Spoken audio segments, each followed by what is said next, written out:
კუკიაზე ყოფილი მექანიკური ქარხნის შენობაში ინგა გაბედავა მამასთან, ძმასთან და ინვალიდ ბებოსთან ერთად ცხოვრობს.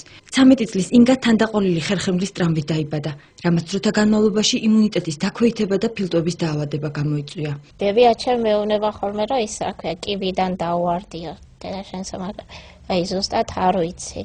მაგრამ იგი უკვე რაც დაიბადა, იგი არ მივლია ფეხზე არასოდეს.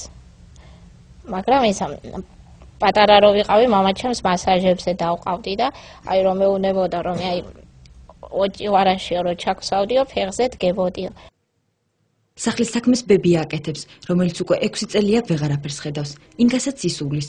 ბებიას ინგას მოვლაში უფროსი შვილიშვილი 16 წლის მურმანი ეხმარება, რომელიც დღის განმავლობაში მამასთან ერთად მუშაობს. დედა ინგასა და მის ძმას არასოდეს უნახავთ. თვალებში რო ვერ ხედავსო, როგორ ალაგებთ სახსო?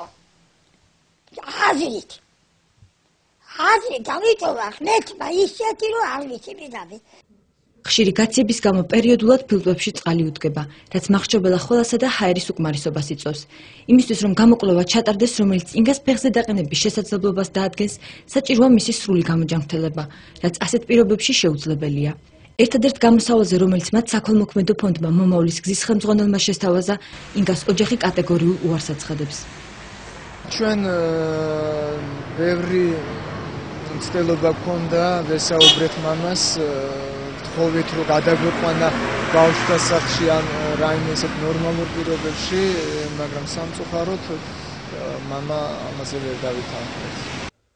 ინვალიდის სეტლი, რომელიც ინგას გადაადგილების ერთადერთი საშუალებაა, უკვე დიდი ხანია აღარ ერგება, თუმცა ინგა ოპტიმისტურადაა განწყობილი.